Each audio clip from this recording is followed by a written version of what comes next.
I'm Fred Sirieix, and I'm French. Hi! Bonjour! I used to work front of house in a hospitality industry. Cheers. Cheers. But now I'm front of camera, bringing people together. I'm going to race you. I love living life to the full and embracing new cultures, food and people. It's very good. One of my greatest passions is cycling. Woo! So I'm bringing my bike across the Irish Sea to a land I know little about. Ireland, here I come! Here I come! I'm setting out on a series of cycle challenges along the coast of Northern Ireland, starting in the Moor Mountains and on to Donegal. Some tough, But I tell you what, it's steep. some more gentle, but all spectacular. This is so beautiful. Whoa, whoa, whoa, whoa, whoa, whoa, whoa, whoa. It's not just about cycling. This is very eventful here. There's going to be other sorts of challenges along the way. Yes. Hey! You've all heard of the Tour de France.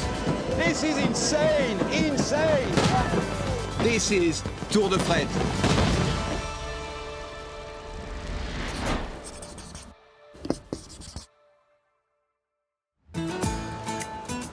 This time, Woo! I'm being blown away, I'm going against the wind. literally, This is the toughest cycle challenge yet. by my cycle around the north coast and glens of Northern Ireland. Whoa! What a place! I take afternoon tea in a 17th century castle. Okay, Fred. George has very kindly made us a cup of tea. Have a seat. Thank you. Where there are views of a country across the sea. And what can you see there, behind those trees? Just through the trees is the Mullican Tire. So close. Yeah, it's not too far. Yeah. In sheep country, I meet an enterprising creative, How are you? along with a band of knitters. Why are there just ladies here, no men? Are you allergic? Is there a rule here? Is it a special club where you're talking about the men in your lives and this is the perfect opportunity to do that? And I take part in training with the Entrim Hurling champions. Go on, go for go. Allez, vite!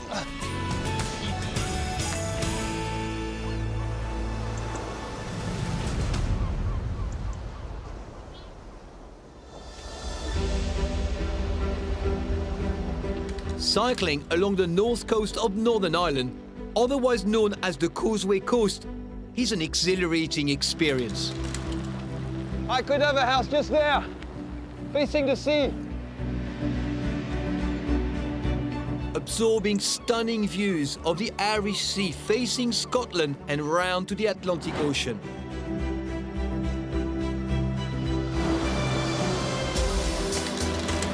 Oh, wow. My career in top hospitality means I know the importance of provenance when it comes to food. And for my first stop on the northern coast, I'm heading to Brogammon Farm in Ballycastle, where they're finding new ways of farming sustainably. I love it here.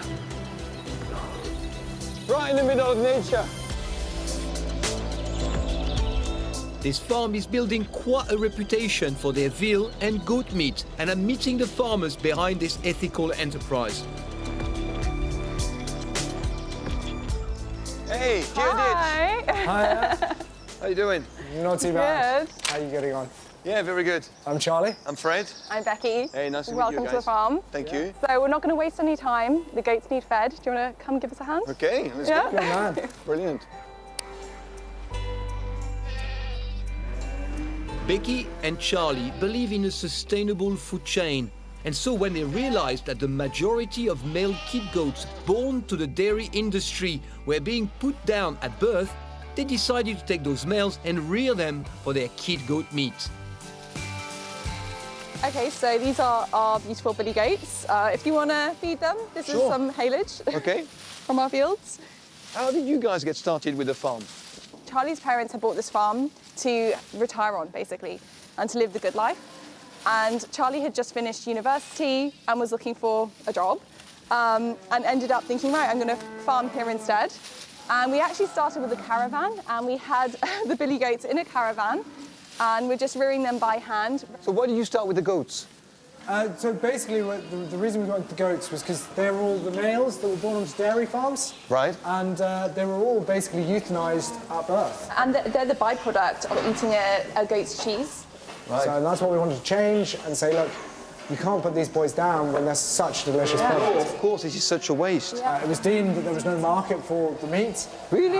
And whilst there was big demand for goat's milk, there was nowhere for the males to go. I make a very good curry goat. Oh, yeah. I love curry goat, you know, this beautiful meat. You know, I can't believe that people were not eating goat. I mean, this is delicious.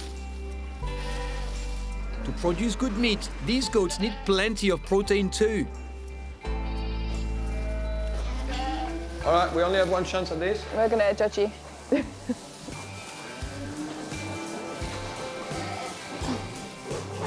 Look at that, they love it. That's not bad. Perfect. That's all those years in the hospitality industry are really paying off. They love that stuff. Yeah. What's in this? It's just grain, Yeah, it's a blend of grains. like molasses kind of stuff. Delicious stuff. Just next door to the goats are the veal cattle. These are the veal calves. As you can see, they're big. They're not small like everyone always thinks they are. And they're all the males off dairy farms. And the smaller of the Holstein veal cows live happily in the same shed as the goats. These goats are loving it. They're having a great breakfast. Yeah. In France, we're really big with veal, but you guys are doing a very sustainable way of farming, isn't it? Yeah, I mean, like, we were looking to get into it in a way whereby it didn't cost us a huge amount. And I suppose for us, that naturally meant that we were looking at all the waste and all the inefficiencies in farming. We have our own on-site butchery as well. And yeah, it's incredibly exciting. One-stop shop. Yeah. Literally a one-stop farm, Absolutely, right? yeah. Charlie and Becky want to show me more of the farm, but before they do, there is one boyhood dream I am keen to fulfill. Watch this. Right, Fred, we'll teach you how to drive a tractor now. I know how to do it, mate. Look. Are you sure?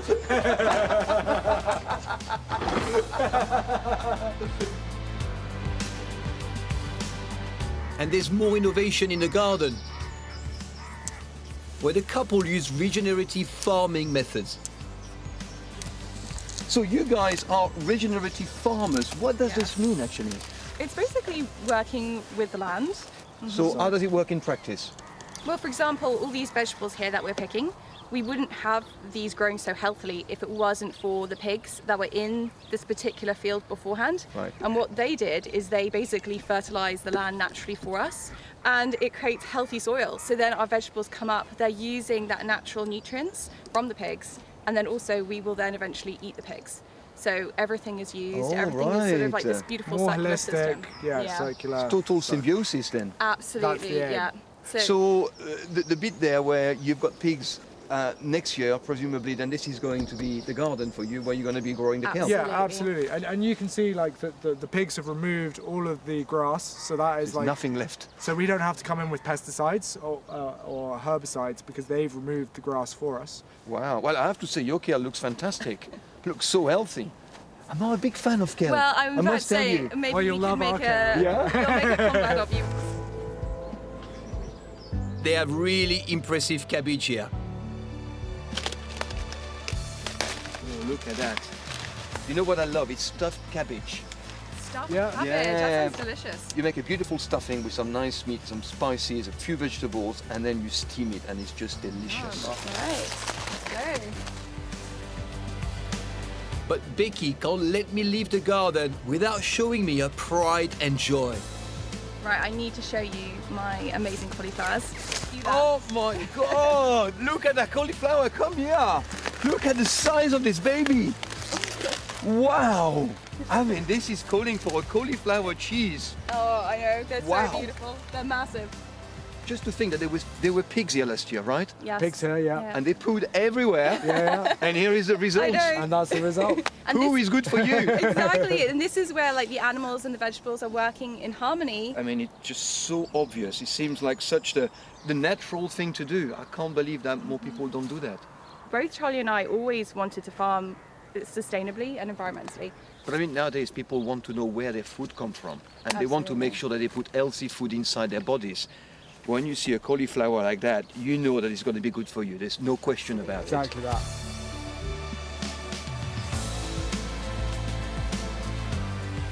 I'm going to put this on my bike. I'm going to take it with me. What an inspiring visit here with Becky and Charlie. I mean, it's all about living off the land very naturally, you know, from the field to their shop. I love it, and I'm going away with a cabbage. It's a win. All right, off to another adventure.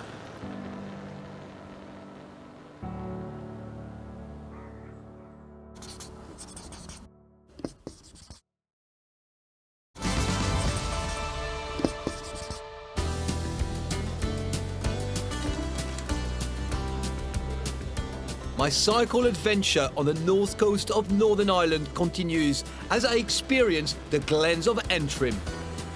What a wild place. There is nobody but me here. How extraordinary.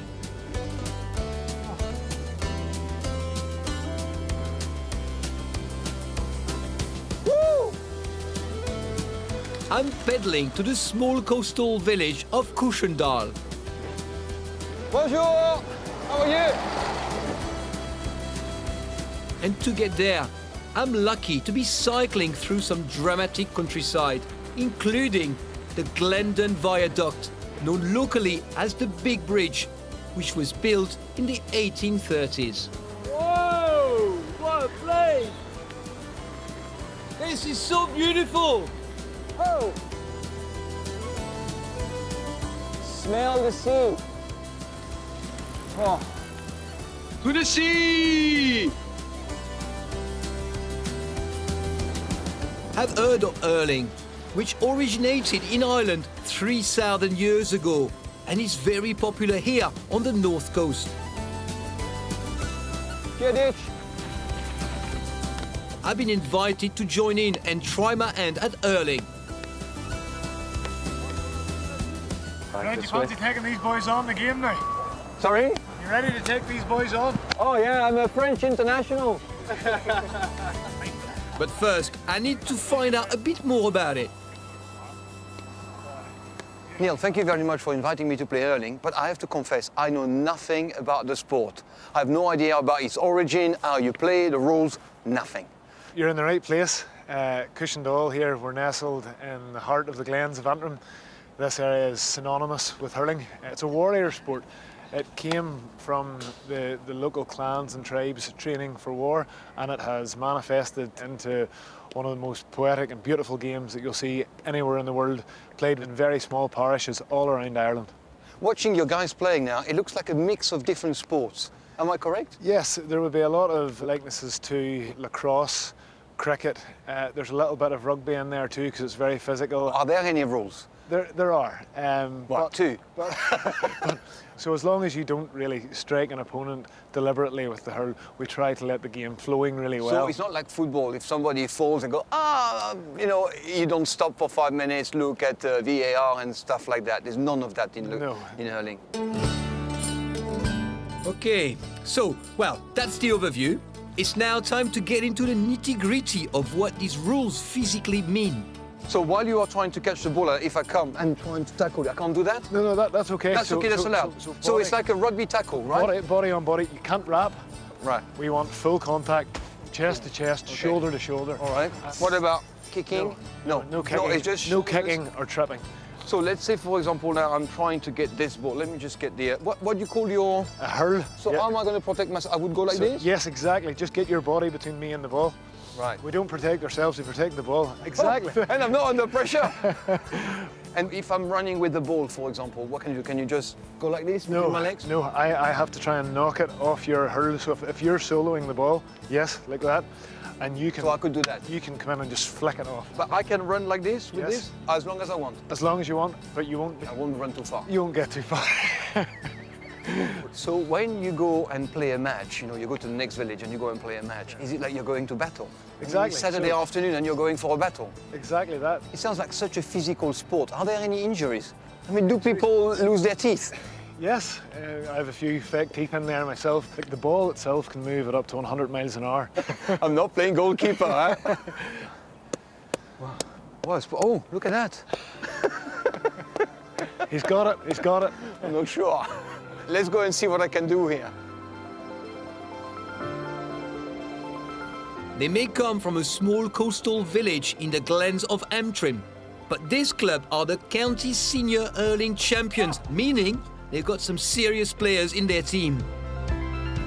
So these three guys are going to defend, and us four are going to play forwards. Okay. Look at him, he's smirking. Yeah. He's thinking, I'm going to tackle the French international. He's very rough. He's the roughest of all our players. Is he? Yeah. Yeah. He's a smiling assassin. Don't let the baby face fool you. No, I've spotted him straight away. Keep an eye on him. So he'll just head it out. And then we'll try and get it. Yeah. Do you know what they want to do? They want to throw the ball in the air, and then we're going to try and catch the ball, and three of them are going to defend, and we're going to attack. I fancy keeping my teeth on. Thank you very much. All right, is he going to mark me now? Fergus, let him have it. You know.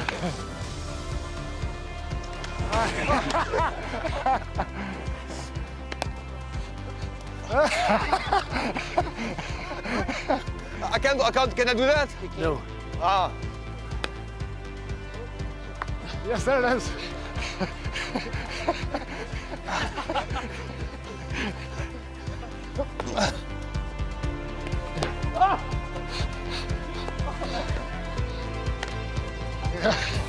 I'm a team player.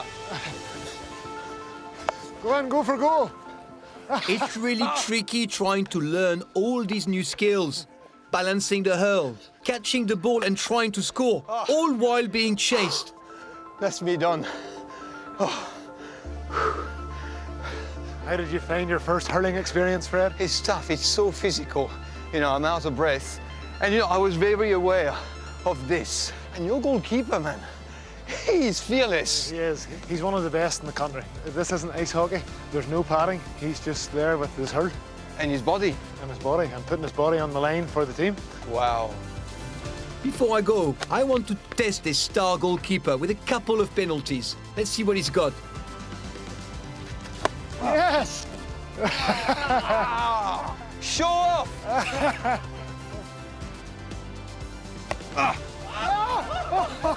At least he ran. This is tiring.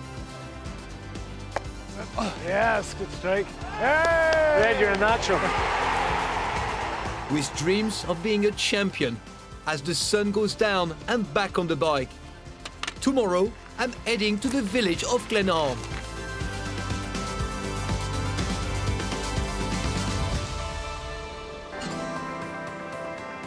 It's a new day for my bike and I, cycling the north coast and glens of Northern Ireland. Oh, wow. The road hugs the rugged coastline here for miles, and there are sharp climbs and descents. Look at this place. It's like it was built for grand design. This place is incredible. I'm cycling into the small village of Glenarm, situated in one of the 9 glens of Antrim. Bonjour. How are you?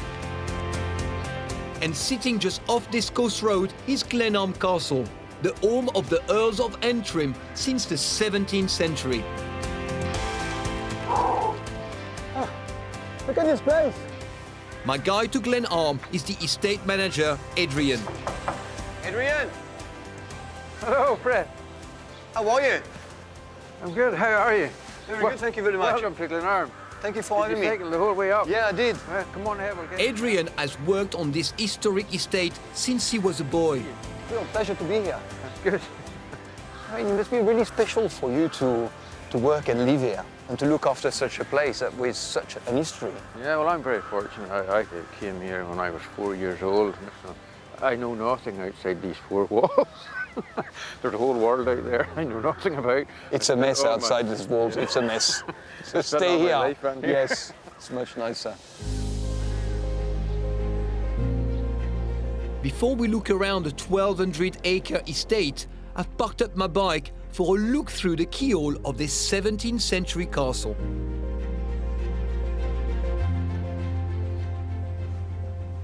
So Fred, the McDonald's have been in Ireland for over 600 years, so there's a load of history in the house, and it's been through all sorts of calamities, and they've had 3 fires here and the house was all burnt down, but today it's a family home. Voila. And I hear it isn't the first time they've had a French visitor. That was a very impressive gate. Funny you should mention that, Fred, because the gate that you came through today was built by this lady here, Anne Castern. But the last French guest that probably came through that didn't get on too well at Glenarm when he came to visit. Okay. He was a very famous Frenchman called René de Montalembert. Have you ever heard of him? Never heard of him before. All right. He was a famous writer who went on to become a politician. But he visited Glenarm in 1830 when he was 21. Right. He kept diaries, and his diaries read that he never saw as nice of picturesque of a place like Glenarm. Right. But it was a shame about his host. Really? Yes, he didn't get on too well with her, and she decided to sing to him. And his diaries said it was absolutely horrendous. This 65-year-old woman was pulling the hair out of his head and couldn't get out of Glenarm quick enough. So I hope that doesn't happen today. But he was having none of it. No, he wasn't having any of it, no. He ran out as quick as he came in, or maybe quicker. But he would have been on a horse, you're on a bicycle, okay. Sorry for my fellow countryman. Maybe it was the singing. It was probably the singing. I think that's the one that done it for him. Yeah.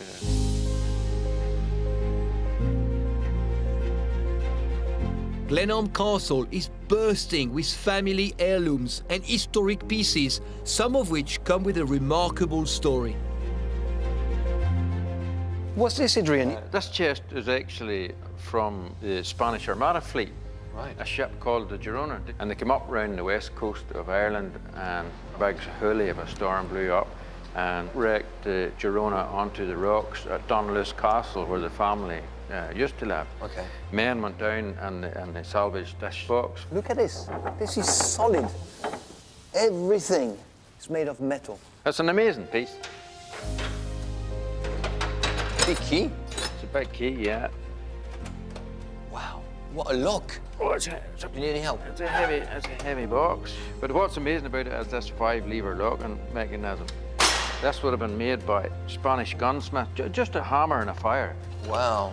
So what was in there? Would have been a treasure, would have been gold? There probably was gold in it, you know, because I had a big lock in it to look after. It's not valuable stuff at the end of the day. It's a dressing up box today. Oh, there was something But exciting in it. So what's exciting? Oh, stop scaring me, Adrian. I really can't believe this chest dates back all the way to the Spanish Armada. It's even older than Glenarm Castle itself. More of Adrian's stories await in the dining room, as well as a cup of tea. Okay, Fred. George has very kindly made us a cup of tea. Have a seat. Thank you. What a nice room. I love the frieze. Yeah, the friezes was done by the current Earl's grandmother. She was an artist and a sculptor. Now, she did use her son at the time to pose for the friezes. So. But the gentleman behind me here, in the corner here, this was the 6th Earl, and the original size of this estate was 350,000 acres. But there was an Irish Land Act passed that an Irish landlord could not own any more than 2,000 acres. And they had 4 years to hand the land back to tenant farmers. So the 6th Earl liked an old flutter in the cards. So he decided that if the farmers wanted to have their land earlier, they could come to Glenarm and play him a game of poker.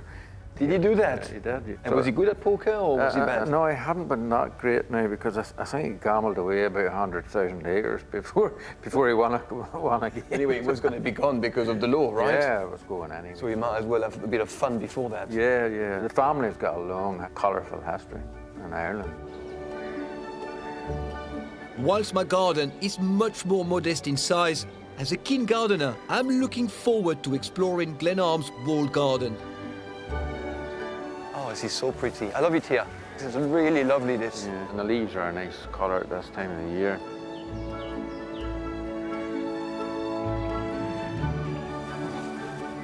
Oh, this is koi carps here. Ah, some fish out there. Oh, I almost fell. I mean, you're so lucky to work and live here, Adrian. It was just a playground for me when I was a wee child. And you never stopped playing ever since.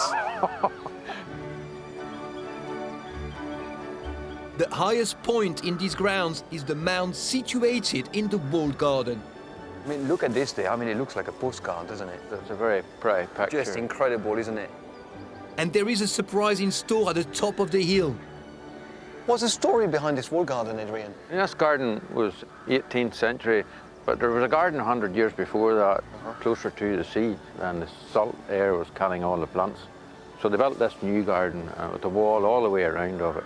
And what can you see there, behind those trees? Just through the trees is the Mollucan Tower. It's only about 14 or 15 miles across there. So. Okay, you see Scotland over there. Yeah. So close. Yeah, it's not too far, yeah. All our shopping was done in Scotland, so we would have traded with Scotland. It was easier to go by boat than walk out. Scotland may be almost in touching distance, but it's time for me to leave Glenarm Castle. Listen, I've really enjoyed my visit here. Thank you very much for having me. Pleasure You're having very me. kind. Thank you very much. Nice to see you. Thank you, Adrian. And get back on my bike to prepare for my next cycling challenge.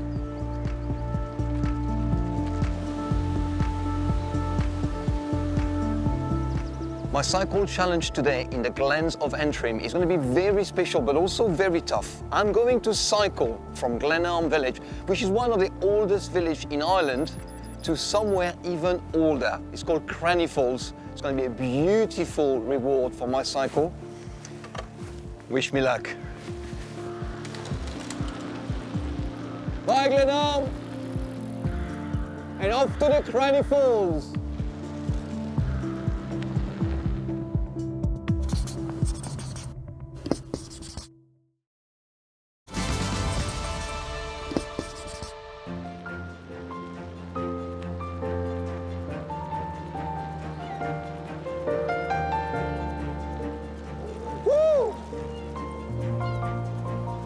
My cycling journey around the north coast and glens of Northern Ireland is continuing with me having just left the small village of Glenarm.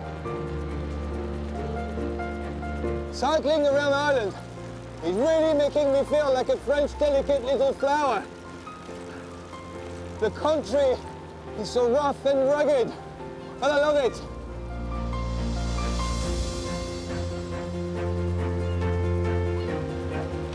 I'm on my way to Cranny Falls, which I've been told is a real jewel in this part of the world, a natural wonder. Wow. With Scotland on the horizon, just across the sea on my right, I'm pedaling into the wind and back up this beautiful causeway coastal route. Oh. Whoa, my legs are burning. The wind is going against me. This is the toughest cycle challenge yet.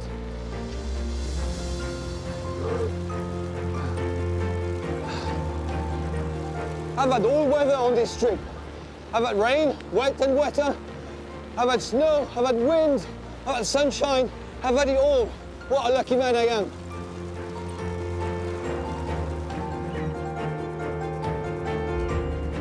I'm leaving the coastal route at the small village of Carnlough and heading inland to the Antrim Hills.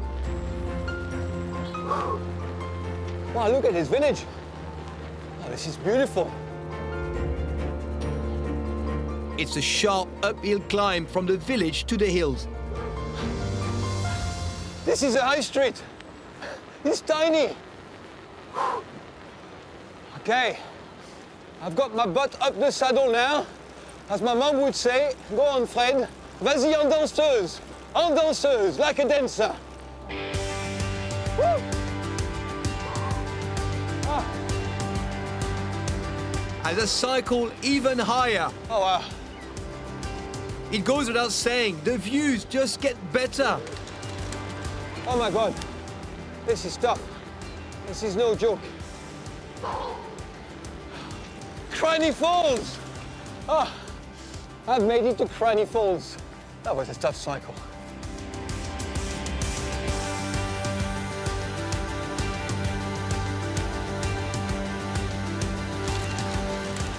And once I've reached the narrowest stretch on the path, it's time to park up my bike and walk the rest of the way to Cranny Falls. I can already hear Cranny Falls before I see it. Listen. Wow. Can you hear it? And when I do, it was definitely worth the ride. Woo! Ah. And to add to the waterfall, some North Coast sleet. Perfect. What did I just say? All weathers in one day. Love it.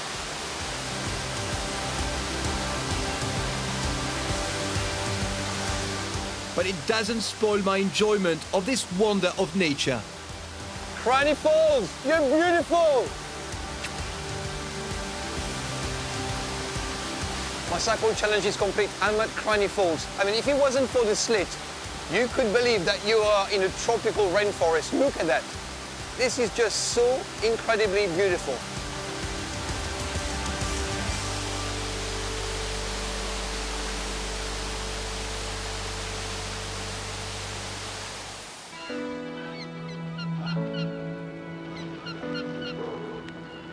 Leaving Cranny Falls, my cycle along the north coast of Northern Ireland continues.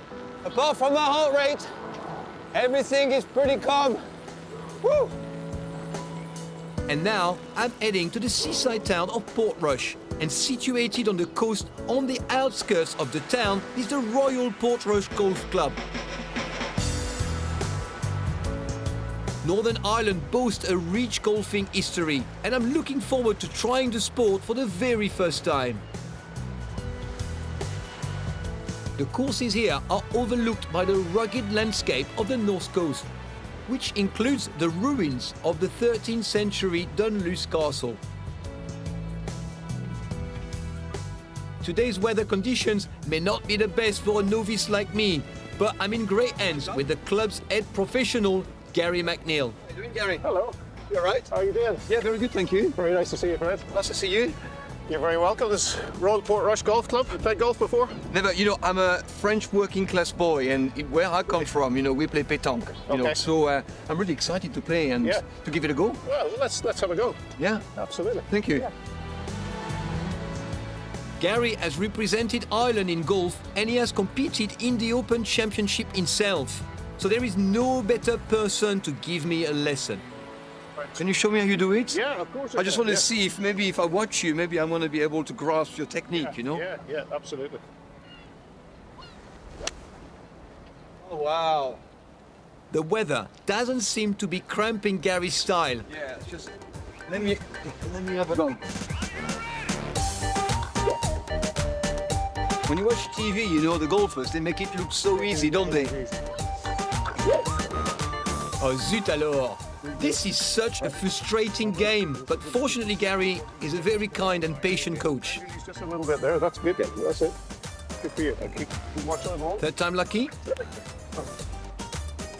Maybe. Sorry about that. Right. Step nice and relaxed. Yep. Step back a little bit further away. Right. That's good. And I try and make it all back and through in one go. Okay. Continue to watch the ball, yeah? Woo! This is like hurling. Well, definitely not going to play with Rory McIlroy next time I come.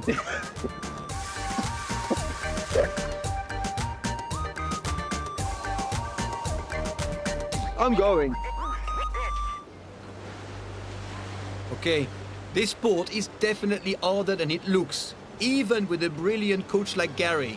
Why don't we do some putting? I mean, basically this is all about just rolling the ball towards the hole. Yeah. So now Gary is taking me to the putting green. Better luck this time, maybe. You get your left hand at the top, the right hand just in below. All right. That's it. Just bend your knees a little bit, maybe stand a little further back. Okay. That's it. And this is all about just swinging the putter back, short distance, and then through, and striking the ball towards the hole. Okay. It's like all sports, it's the basics, right? It's your stance, it's the movement, That's the it. concentration. That's great. Let's give it another go. It's important to learn that first, and then just again, shoulders and arms. Back and forth. Another miss. Yeah. So when did the club open? club right back in 1888. A group of guys from Scotland actually saw the land first of all, and they started the golf course. This course is ranked in the top 15 courses in the world. Really? Yeah, and lots of great golfers associated with the club. What do you think that make of my technique? Your technique is improving all the time. Oh, almost. It's such a strong golf course, such a very strong challenge. They are a very good challenge because I haven't managed to put one ball in the hole yet.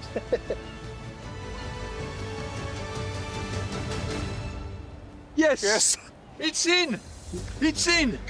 Look. My first ever, what do you call this? Putt. Putt. My first ever putt. Well done. Thank you very much. I've been wanting to play golf for a long time, so today was a great opportunity to just do that. But I've just realized I need some lessons, some serious lessons. So as soon as I go back to London, I'm on it. All right, next destination.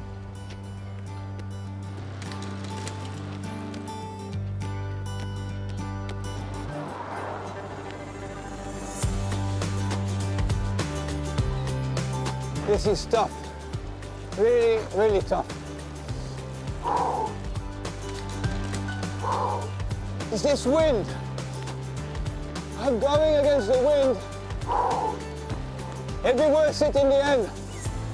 Since the peace agreement was signed in 1998, Northern Ireland has spent the last 27 years developing its hospitality and hotel industry.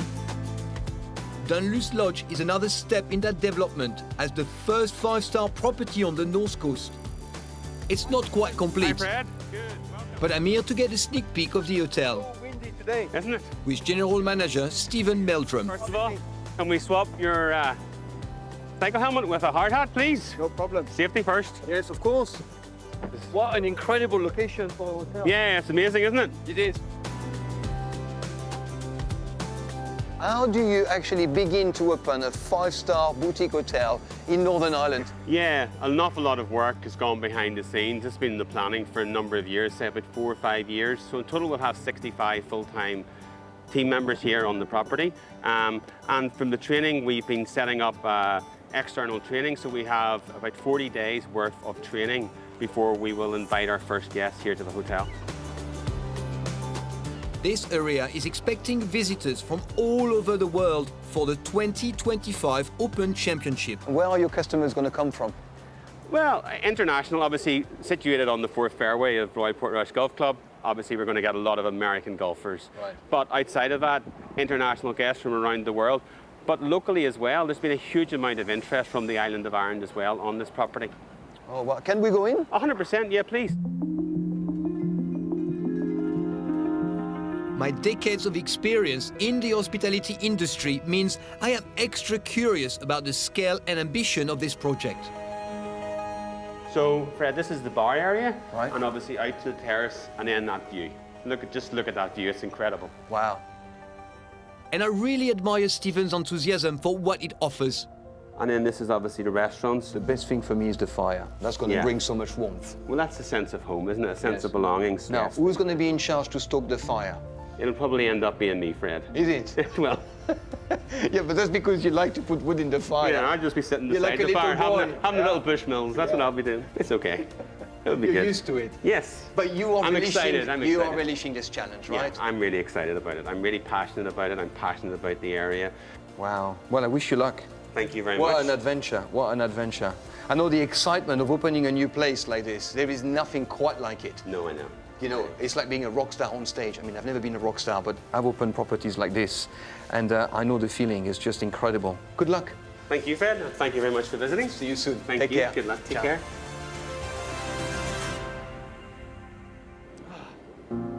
Onward and upward to my next stop.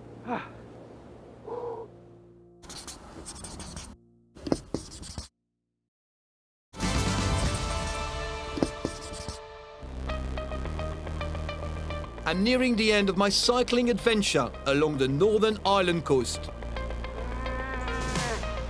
Almost 40% of farmers in Northern Ireland have sheep, and on the North Coast especially so.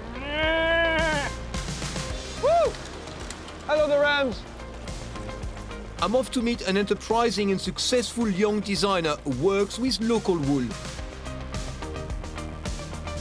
Hope Macaulay's designs are inspired by the landscape.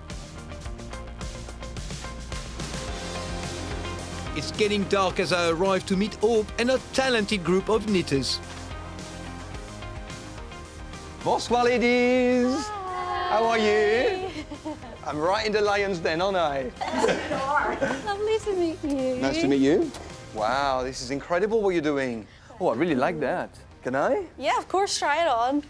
That Is one. it unisex or more? Well, yeah, a lot of guys Oh, really? wear the pieces, so How do I look? What do you looks think? amazing. Yes, turn around. See the back.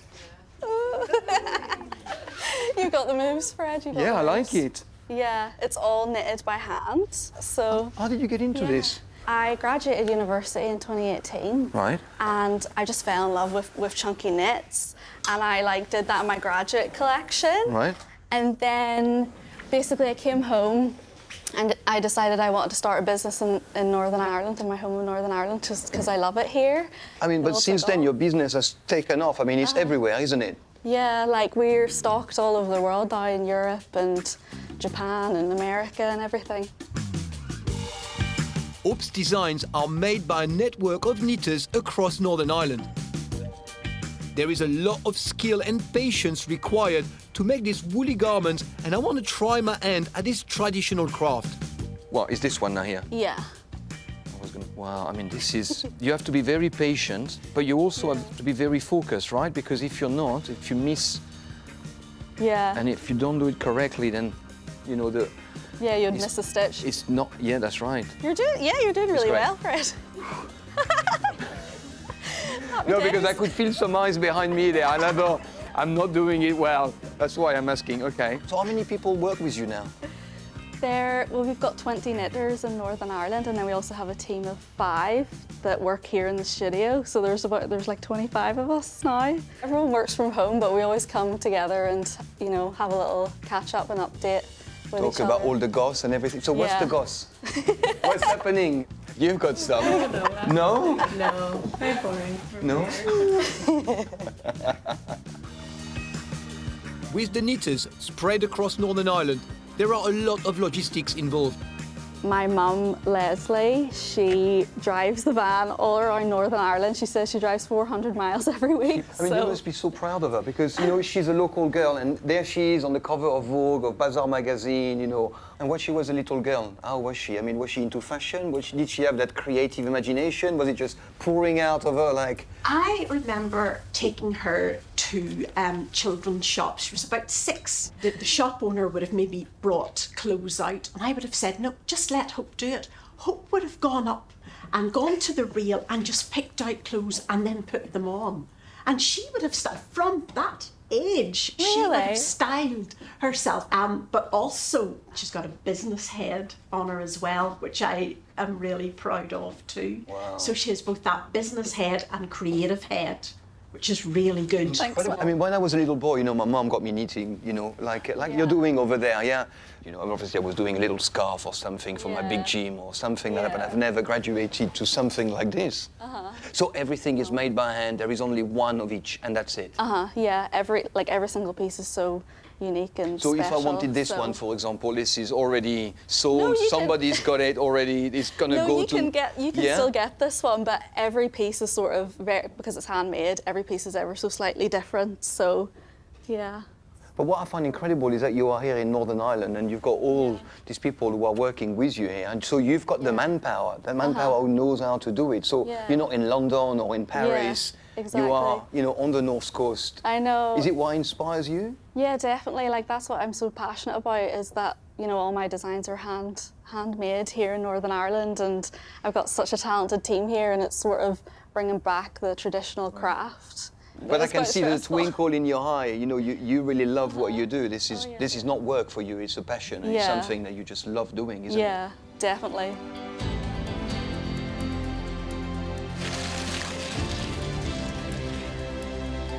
Meeting Hope and her knitters was really inspiring. But as darkness falls, it's sadly time to say bonne nuit to this wonderful part of the world. The North Coast is so rough and rugged, and it made the people so tough, so resilient, and so down to earth.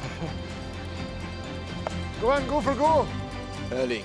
I mean, what can I say? This is what the Irish play.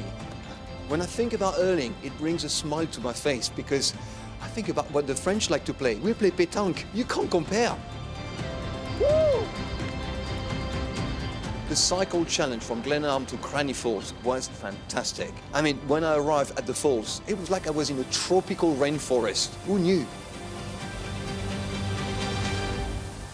I think I made history today when I was knitting with Hope and Anitas. I was the only man that ever knitted in that room. You know, here, there is no pretense whatsoever. It is what it is, and I love it just like that. What a place.